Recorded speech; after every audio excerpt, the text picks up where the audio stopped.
Army of death মানে মৃত মানুষের সৈন্যদল। মানে মানুষ একবার মরার পরেও আবার ফিরে আসে পৈশাচিক রূপে এবং গোটা পৃথিবীটাকে এরা এবার কবজা করে নিয়েছে প্রায়। তো বুঝতেই পারছো এটা একটি জম্বি মুভি এক্সপ্লেইন। আর অন্য সব জম্বি মুভি থেকে এটা হতে যাচ্ছে একটু অ্যাডভান্স লেভেলের। এখানে রয়েছে জম্বিদের লাস ভেগাস নামের পুরো একটি সাম্রাজ্য, আর এদের ভেতরে রয়েছে জম্বিদের রাজা এবং রানী। জম্বিদের উপদ্রবে সাধারণ মানুষের রাতের ঘুম উড়ে গিয়েছে। পৃথিবীর মানুষের প্রতিটা মুহূর্ত জম্বিদের সাথে লড়াই করে বেঁচে থাকতে হয়। তো আর কি, বুঝতেই পারছো গল্পটি আসলে কতটা রোমাঞ্চকর হতে চলেছে। তো মুভির শুরুতেই আমরা দেখতে পাই যে আমেরিকান কিছু সোল্ডার বড় একটি ট্রাকে করে একটা বিশাল কন্টেইনার এক জায়গা থেকে অন্য জায়গায় নিয়ে যাচ্ছে এবং তারা স্বাভাবিকভাবেই কন্ট্রোল রুমের নির্দেশ অনুযায়ী তাদের ট্রাক ড্রাইভ করছিল। তো কন্টেইনারের ভেতরে আসলে কি ছিল সেটা তারা কেউই জানতো না, তারা শুধু তাদের ডিউটি পালন করছিল। কিন্তু সেই সময় সেই হাইওয়ে রোড দিয়ে দুজন নিউ ম্যারিড কাপল তাদের গাড়ি ড্রাইভ করছিল এবং তাদের নতুন বিয়ে হয়েছে। তারা গাড়ির ভেতরে নিজেদের ভেতরে এতটাই ব্যস্ত ছিল যে তাদের বাইরের কোনো কিছুরই খেয়াল ছিল না, যার কারণে সেই আর্মি সোল্ডারদের ট্রাকের সাথে তাদের গাড়িটি বড় একটি অ্যাক্সিডেন্ট হয়ে যায় এবং সেই ম্যারিড কাপল ওখানেই ডেড হয়ে যায়, মানে মারা যায়। আর সেই ট্রাকের উপর থেকে বড় কন্টেইনার ছিটকে গিয়ে পড়ে রাস্তার উপরে, মানে মেইন রোডের উপরে। তো সেখানকার সোল্ডাররা তারা আসলেই জানতো না যে এই কন্টেইনারের ভেতরে আসলে কি রয়েছে। তো তারা তখন স্বাভাবিকভাবেই তাদের কন্ট্রোল রুমে ফোন দেয় যে তারা এখন কি করতে পারে বা তাদের করণীয়টা কি। কন্ট্রোল রুম থেকে তখন নির্দেশ আসে যে তারা যত দ্রুত সম্ভব তারা যেন তাদের জীবনটা নিয়ে ওখান থেকে পালিয়ে যায়। কিন্তু তাদের মধ্য থেকে একজন সোল্ডার কন্টেইনারের ভেতরে আসলে কি রয়েছে সেটা একটু দেখতে গেলে তার সামনে যেটা সে দেখতে পায় সেটা দেখার জন্য সে মোটেও প্রস্তুত ছিল না। সে দেখে যে কন্টেইনারের ভেতর থেকে বিশাল দেহী একটি মরদেহ, যে কিনা জীবন্ত, মানে এক কথায় বলতে গেলে জীবন্ত লাশ উড়ে এসে তার ঘাড়ে চেপে বসে এবং তার দেহ থেকে তার মাথাটা আলাদা করে দেয়। আর এই সব কাহিনী দেখে বাকি সোল্ডারদের তো আত্মারাম খাঁচাচারা হয়ে যায়। তারা তখন দ্রুত ওখান থেকে পালাতে চেষ্টা করে, কিন্তু সেই জম্বিটি ছিল অনেক শক্তিশালী এবং তার গায়ে যতই গুলি করা হোক না কেন তার এতে কিছুই হয় না। কিন্তু হ্যাঁ, যদি তার মাথায় গুলি করা হয় তাহলেই সে মরবে। তো যাই হোক, সেই সোল্ডারগুলো তখন শয়তানটার হাত থেকে বাঁচতে পারে না। একে একে সেই শয়তানটি সব সোল্ডারগুলোকে অধিক যন্ত্রণা দিয়ে মেরে ফেলে। আর কিছুক্ষণ পরেই দেখা যায় যে সেই সোল্ডারগুলো মারা গিয়েছে। তার ঠিক 10 মিনিট পরেই তারা আবার জম্বিতে পরিণত হয়েছে এবং সেই জম্বি সোল্ডারগুলো তখন সেই শয়তানটার পেছন পেছন যেতে থাকে। আর এর পরের সিনেই আমাদের দেখানো হয় যে তারা আমেরিকার লাস ভেগাস শহরের সামনে দাঁড়িয়ে আছে। আর তাদের এবার প্রধান উদ্দেশ্য হলো এই লাস ভেগাস শহরটিকে মৃত্যুপুরীতে পরিণত করা, আর তারা এটাই করতে চলেছে। তো এর পরের সিনেই আমরা দেখতে পাই যে আমেরিকার সেই বিখ্যাত শহরটি পুরো জম্বি ল্যান্ডে পরিণত হয়েছে। এখানে হাতে গোনা কিছু মানুষ এখনো লুকিয়ে রয়েছে, আর সব মানুষগুলো একে একে জীবন্ত লাশে পরিণত হয়েছে। আর এদের সাথে প্রত্যেকটা মুহূর্ত সাধারণ মানুষের লড়াই করে বেঁচে থাকতে হয়। সরকার এই জম্বিগুলোকে দমন করার জন্য অনেক চেষ্টা করে, কিন্তু কোনো কিছুতেই যখন কোনো কিছু হচ্ছিল না তখন আমেরিকার সরকার একটা জবরদস্ত প্ল্যান কষে, মানে আমেরিকার লাস ভেগাস শহরটিকে কন্টেইনারের মাধ্যমে ঘিরে ফেলে এবং এই শহরটার ভিতরে জম্বিগুলো আটকা অবস্থায় থাকে। এবং সরকার একটি প্ল্যান করে যে এই শহরটিকে কন্টেইনারের মাধ্যমে যেহেতু ঘেরাও করা হয়েছে আর জম্বিগুলো যেহেতু বাইরে আর বের হতে পারবে না, তাই পুরো লাস ভেগাস শহরটিকে নিউক্লিয়ার বোমা দ্বারা পুরো উড়িয়ে দেওয়া হবে। সরকার তাদের প্ল্যান অনুযায়ী এটা আগামী 48 ঘন্টার ভেতরেই সেই লাস ভেগাস শহরটি উড়িয়ে দিতে চলেছে। আর এই আগামী 48 ঘন্টার ভেতরেই মুভির পুরো কাহিনীটি তো এর পরের সিনেই আমাদের দেখানো হয় যে আমাদের মূল চরিত্র, যে কিনা WWE চ্যাম্পিয়ন স্কট ওয়ার্ড, এবং সে একটা রেস্টুরেন্টে ওয়েটার হিসেবে কাজ করছে। আর ঠিক সেই সময় ওখানে তার সাথে দেখা করার জন্য চলে আসে টানাকা নামের একজন ধনী ব্যক্তি, যার কিনা অর্থ সম্পদের কোনো অভাবই ছিল না। তো টানাকা তখন স্কটকে বলে যে ভাই, তুমি এক সময় দেশের নামি দামি একজন আর্মি অফিসার ছিলে এবং জম্বিদের মেরে সরকারের কাছ থেকে পুরস্কারও নিয়েছো, তাহলে এত সুন্দর সম্মান এবং চাকরি ছেড়ে তুমি কেন এই হোটেলে ওয়েটার হিসেবে কর্মরত আছো? স্কট তখন টানাকাকে বলে যে জম্বিদের হাত থেকে সে তার স্ত্রীকেই বাঁচাতে পারেনি, এজন্যই সে আর এই কাজটি করতে চায় না। কিন্তু টানাকা সে তো এখানে একটা উদ্দেশ্য নিয়েই এসেছে। টানাকা তখন স্কটকে বলে যে আমেরিকার লাস ভেগাস শহরে একটা ক্যাসিনোতে প্রায় $200 মিলিয়ন একটা লকারের ভেতরে লক করা আছে। আর সরকার যেহেতু আগামী 48 ঘন্টার ভেতরে শহরটিকে বোমা দিয়ে উড়িয়ে দেবে, সেই জন্যই 48 ঘন্টার আগেই ওখান থেকে সেই ডলারগুলো উদ্ধার করতে হবে। আর টানাকা জানে যে এই কাজটি একমাত্র স্কটই করতে পারবে। টানাকা স্কটকে বলে যে তুমি যদি $200 মিলিয়ন উদ্ধার করতে পারো তাহলে সেখান থেকে $50 মিলিয়ন তোমার। টানাকা তখন স্কটকে বলে যে তাকে এখনই কোনো উত্তর দিতে হবে না, সেজন্য সে 12 ঘন্টা সময় দেয় তাকে। তো এর পরের সিনেই আমরা আরো দুজন চরিত্রকে দেখতে পাই এবং এদের মধ্যে একজনের নাম হলো কিট, যে কিনা স্কটের একমাত্র মেয়ে, এবং তারই সাথে দাঁড়িয়ে আছে গীতা নামের একজন মেয়ে, যে কিনা কিটের বন্ধু। গীতা তখন কিটকে বলে যে তার খুব টাকার প্রয়োজন, সে সেই লাস ভেগাস শহরের ভেতরে প্রবেশ করবে এবং সেখানকার ব্যাংক থেকে কিছু টাকা নিয়ে আবার বাইরে বের হয়ে আসবে এবং এই কাজে তাকে সাহায্য করবে লিলি নামের একজন মেয়ে। কিট তখন গীতাকে বলে যে তোমার কি মাথা খারাপ হয়ে গিয়েছে, সেখানে গেলে জম্বিরা তোমাকে ধরে ফেলবে এবং তুমিও তাদের কামড়ে জম্বিতে পরিণত হবে। কিন্তু গীতা সে তো কোনো কথাই শুনবে না, সে সিদ্ধান্ত নিয়েই ফেলেছে যে যেভাবেই হোক সে লাস ভেগাস শহরের ভেতরে ঢুকবে এবং জম্বিদের আড্ডা থেকে সেই টাকাগুলো নিয়ে আসবে। তাদের মধ্যে কথা হচ্ছিল, এরই মাঝে ওখানে চলে আসে বাট নামের একজন দুশ্চরিত্র লোক। আর এই লোকটার সাথে তোমাকে আগে পরিচয় করিয়ে দেই, এই লোকটা হলো কোয়ারেন্টাইনের একজন গার্ড, যার স্বভাব চরিত্র কিনা একদমই ভালো না। সে মেয়েদেরকে দেখলেই একটু লচু টাইপের হয়ে যায় এবং বিহেভ করতে থাকে তাদের সাথে, এবং সে স্বাভাবিকভাবেই তাদের সাথেও বাট নামের সেই লোকটা উল্টোপাল্টা কথা বলতে থাকে। আর অন্যদিকে আমরা দেখতে পাই যে স্কট টানাকার অফারে রাজি হয়ে যায়। টানাকা তখন স্কটকে বলে যে এই কাজটি করার জন্য তোমাকে সবার আগে একটা টিম তৈরি করতে হবে। তো স্কট এই কথা শুনে চলে যায় তার একজন পুরনো বন্ধু কিংবা কলিগ মারিয়ার কাছে, এবং স্কট যেহেতু তাকে এই কাজটি করার জন্য অফার করে সেজন্য মারিয়াও এই কাজটি করতে না করে না এবং সে সম্পূর্ণ আগ্রহের সাথে এই কাজটি করার জন্য রাজি হয়ে যায়। আর এর পরের সিনেই আমরা দেখতে পাই যে স্কট তারপরে চলে যায় এবং তার নাম হলো ভেন্ডোরিও। তাকে দলে নিয়ে তারপর চলে যায় স্কট একজন পাইলট বন্ধুর সাথে দেখা করার জন্য। আর এই মেয়েটির নাম হলো মেরিন। আর এই মেরিন নামের মেয়েটা ছিল একটু উগ্র টাইপের, সে সবসময় খোশ মেজাজেই থাকে। তো তারপরে চলে যায় স্কট কুচ নামের একজন লোকের কাছে এবং সে বন্দুক চালাতে অনেক দক্ষ এবং এই মিশনে অবভিয়াসলি তাকে সবার আগে প্রয়োজন। আর সবশেষে স্কট দলে নেওয়ার জন্য অফার করে লোডিং নামের একজন লোককে, যার কাছে কিনা পৃথিবীর এমন কোনো ব্যাংক নেই যেটার তালা সে খুলতে পারবে না, মানে যে কোনো ব্যাংকের লক ভাঙার জন্য এর থেকে ভালো আর কেউ হতেই পারে না। তো এরপরেই স্কট তার পুরো টিমটিকে নিয়ে টানাকার কাছে চলে যায়। টানাকা তখন তাদেরকে সব প্ল্যান বুঝিয়ে দেয় যে কিভাবে তারা লাস ভেগাস শহরের ভেতরে ঢুকবে এবং তারা কিভাবে সেই লকার থেকে টাকাগুলো নিয়ে আসবে এবং জঙ্গিদের হাত থেকে তারা কিভাবে বাঁচবে। মানে এরকম অনেক খুঁটিনাটি বিষয় টানাকা স্কটদের জ্ঞান দিতে থাকে। কিন্তু এখানে রহস্যজনক বিষয় হলো মার্টিন নামের একজন লোক যে কিনা টানাকার দলেরই ছিল, তাকেও স্কটের টিমের সাথে জুড়ে দেয় সে। আর এটার পেছেও হয়তোবা টানাকার আরেকটা উদ্দেশ্য রয়েছে যেটা আমরা মুভির এন্ডিং এ বুঝতে পারবো। আর এর পরের সিনেই আমাদের দেখানো হয় যে স্কট তার পুরো টিমটিকে নিয়ে তার মেয়ের কাছে চলে যায়। মানে তার মেয়ে ওইখানকার ভলান্টিয়ার ছিল এবং ভেতরে ঢুকতে হলে তার মেয়ের সাহায্য অবশ্যই তাকে নিতে হবে। তো কিট প্রথমে তার বাবাকে ভেতরে ঢুকতে না দিলেও তার বাবা স্কট যখনই সব প্ল্যানের বিষয়ে তাকে বুঝিয়ে বলে তখন কিট রাজি হয়ে যায়। কিন্তু তখন শহরের ভেতরে ঢোকানোর আগে কিট তখন তাদেরকে সবার আগে পরিচয় করিয়ে দেয় লিলি নামের একজন মেয়ের সাথে। আর বলে রাখা ভালো যে লিলিও একজন এখানকার ভলান্টিয়ার, কিন্তু এরই মাঝে একটু গন্ডগোল হয়ে যায় যেখানে আমরা দেখতে পাই যে কিটের বন্ধু গীতা সে মিসিং, মানে ওই ক্যাম্পে সে নেই, তাকে কোথাও খুঁজে পাওয়া যাচ্ছে না। কিট তখন পুরো ভালোভাবেই বুঝতে পারে যে তার বান্ধবী সেই লাস ভেগাস শহরের ভেতরে ঢুকেছে টাকা উদ্ধার করার জন্য, আর এই কাজে তাকে সাহায্য করেছে লিলি নামের সেই মেয়েটি। কিট তখন আগে পিছিয়ে কিছু না ভেবে ক্যাম্প থেকে বাইরে বের হয়ে লিলিকে একটা জবরদস্ত ঘুষি বসিয়ে দেয় আর কান্না করতে থাকে আর বলতে থাকে যে তুমি আমার বন্ধুকে লাস ভেগাস শহরের ভেতরে ঢুকিয়েছো, এবারে আমার বন্ধুর কিছু হলে এর জন্য তুমি দেয়। কিন্তু লিলি মেয়েটি বলতে থাকে যে আমি এই বিষয়ে কিছু জানি না, গীতাকে আমি ভেতরে পাঠাইনি। তো কিট সেবারে বেশ দুঃখী হয়ে যায় তার বান্ধবীর জন্য। কিট তখন তার বাবা স্কটকে বলে যে সেও ভিতরে যাবে, কিন্তু তার বাবা সে তো এত রিস্কের ভেতরে তার মেয়েকে কিছুতেই ভিতরে যেতে দেবে না। কিন্তু কিট সেও নাছোড়বান্দা, সে তার বাবার সাথে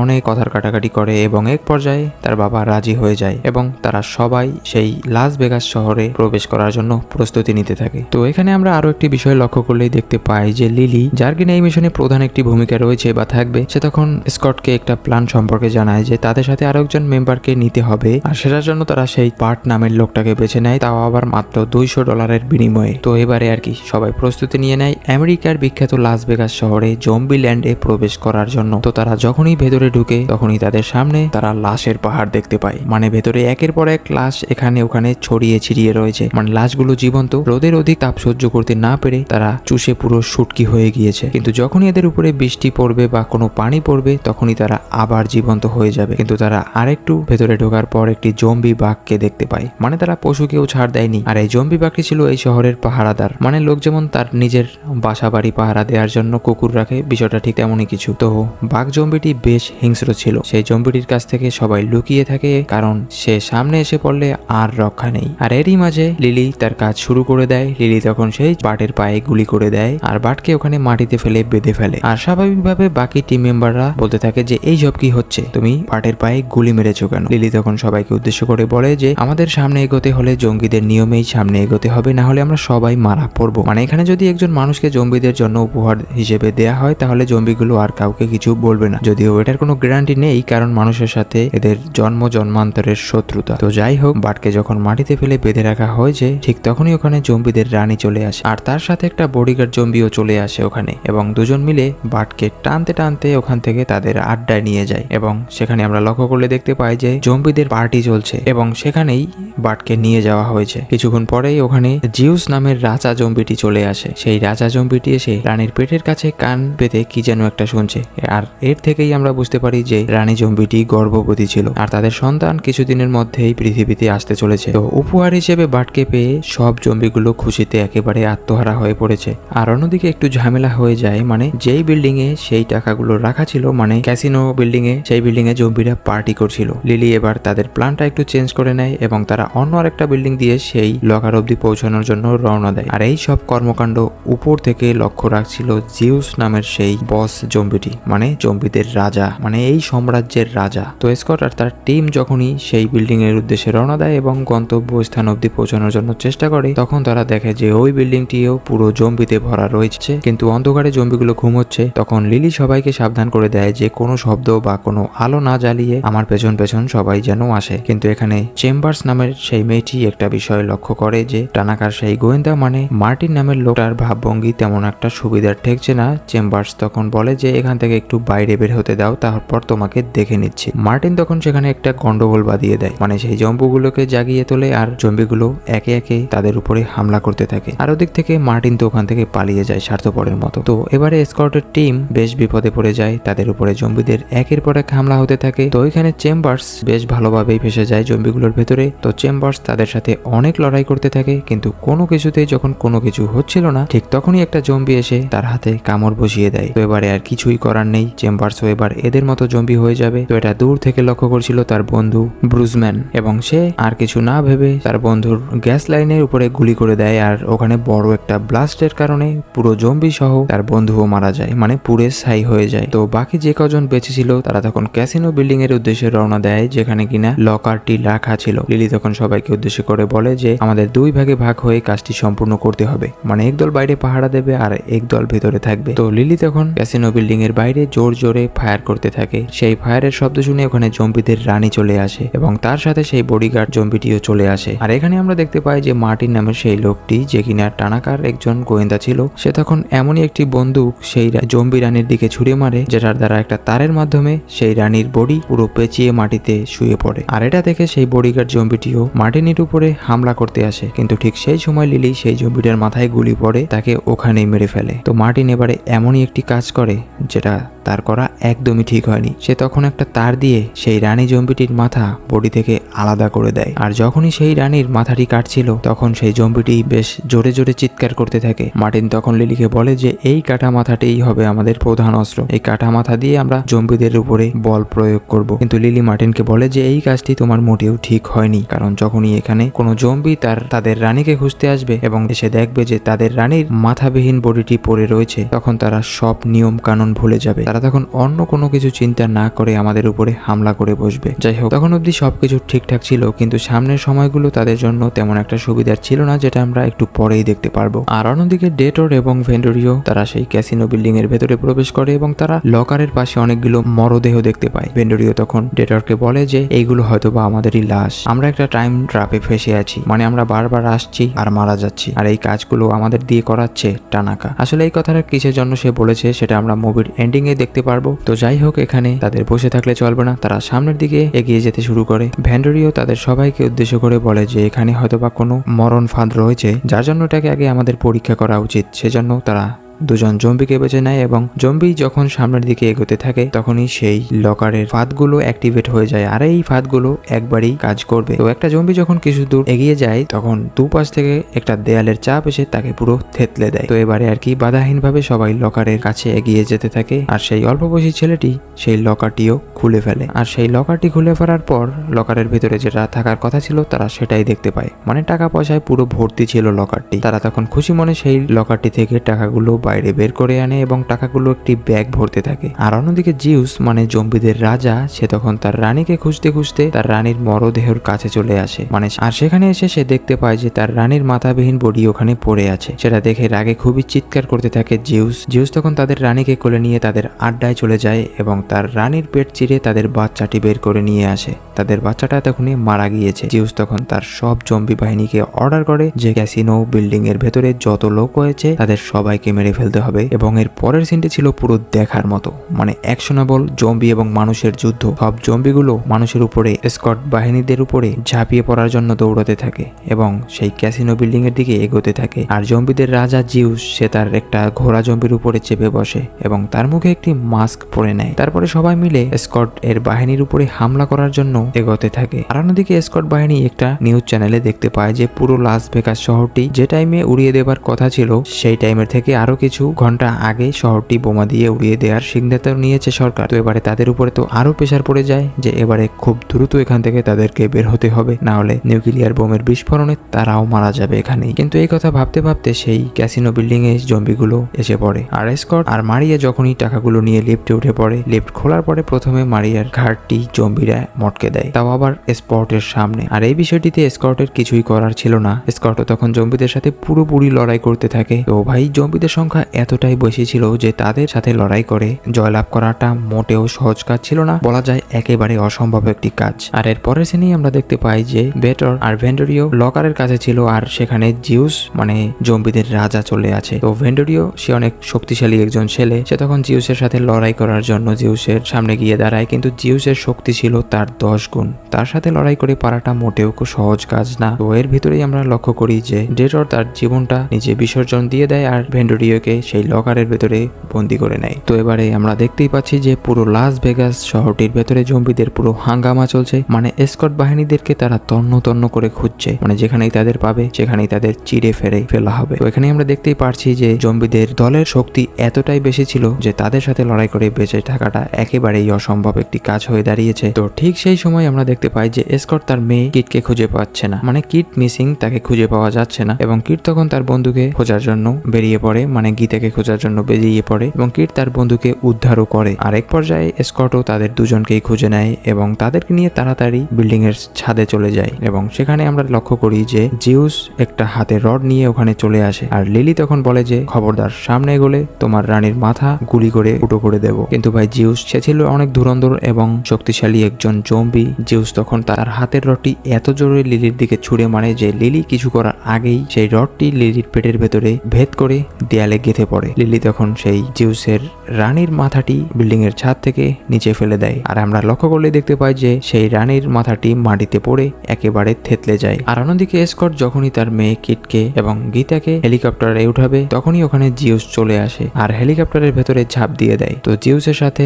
স্কটের বেশ লড়াই লেগে যায়। স্কট সেও একজন শক্তিশালী একজন মানুষ, কিন্তু জিউসের সাথে তারপরেও সে পেরে উঠছিল না। ঠিক তখনই স্কট কোনোভাবে তার বন্দুকটি বের করে জিউসের মাথায় গুলি করে দেয় আর জিউসের মাথাটা ওখানেই থেতলে যায়। কিন্তু কাজ হবে কি, জিউস ইতিমধ্যে স্কটের ঘাড়ে কামড় দিয়ে বসেছে। আর অন্যদিকে লক্ষ্য করলে দেখা যায় যে সরকার লাস ভেগাস শহরের উদ্দেশ্যে নিউক্লিয়ার বোমা ছাড়া শুরু করে দিয়েছে আর হেলিকপ্টার নিয়ে তারাও লাস ভেগাস শহর থেকে অনেকটা দূরে চলে গিয়েছে। কিন্তু মুভিটির এন্ডিং এ একটা দুঃখ ভরা কাহিনী ফুটে উঠেছে, যেখানে কিনা আমরা দেখতে পাই যে কিনা এই গল্পের মূল ক্যারেক্টার হিসেবে এতক্ষণ দায়িত্ব পালন করেছে সেও আর কিছুক্ষণের মধ্যেই জম্বিতে পরিণত হতে চলেছে। আর তার মেয়ে লিলি এটা দাঁড়িয়ে দাঁড়িয়ে দেখছে। তো কি আর হবে, কিছুক্ষণ পরে স্কট জম্বিতে পরিণত হয় আর তার মেয়ে তার বুকে পাথর চাপা দিয়ে তার বাবার মাথায় গুলি করে তাকে ওখানেই মেরে ফেলে। আর তার হাতে আর কিছু করার ছিল না, কারণ তার বাবাকে যদি সে হত্যা না করত তাহলে সে অন্য লোকদের কামড়িয়ে আবার সেই আমেরিকার শহরগুলোকে লাশে পরিণত করত, মানে জম্বিতে পরিণত করত। তো এবারে মুভির শেষ পার্টটি দেখানো হয় যেখানে কিনা ভেন্ডরিও সেই লকারের ভেতরে বন্দী ছিল আর সরকারের নিউক্লিয়ার বোমা হামলায় সেই লকারটি ভেঙে যায় আর ভেন্ডরিও সেই লকারের থেকে বাইরে বের হয়ে আসে এবং সে ওখান থেকে বেশ কিছু টাকা নিয়ে আসে এবং সে লাস ভেগাস শহরের বাইরে বের হয়ে একটা প্রাইভেট জেট ভাড়া করে। এবং সে যখন প্লেনের ভেতরে মেক্সিকোর উদ্দেশ্যে রওনা দেয় সে কিছুক্ষণ পরেই লক্ষ্য করে যে তার শরীরটা বেশ অসুস্থ লাগছে এবং সে যখনই যখনই ফ্রেশ হওয়ার জন্য ওয়াশরুমে যায় সে তখন লক্ষ্য করে যে তার হাতে একটা কামড়ের দাগ রয়েছে। সে বুঝতে পারে যে তাকে হয়তোবা কোনো জম্বি কামড়ে দিয়েছে। এবার সে মেক্সিকোর উদ্দেশ্যে রওনা দিয়েছে। এবারে তার দ্বারা মেক্সিকোর সব মানুষ একে একে জম্বিতে পরিণত হবে, মানে লাশে পরিণত হবে। কিন্তু এখানে একটু প্রশ্ন থেকে যায় যে ভেন্ডোরিও তার হাতে অনেক আগে জম্বি কামড় দিয়েছে, কিন্তু এখনো সে কিভাবে জীবিত রয়েছে, মানে এখনো কেন সে জম্বিতে পরিণত হয়নি। মানে এর থেকে বোঝা যায় যে আর্মি অফ ডেড এই ছবিটির ডাবল পার্ট রয়েছে, আর কিছুদিন পরেই এই মুভিটির পার্ট 2 নিয়ে আমি হাজির হয়ে যাব। তো আজকের মুভিটি এই পর্যন্ত। এই মুভির এক্সপ্লেনটি তোমাদের কেমন লাগলো সেটা অবশ্যই কমেন্ট বক্সে লিখে দাও।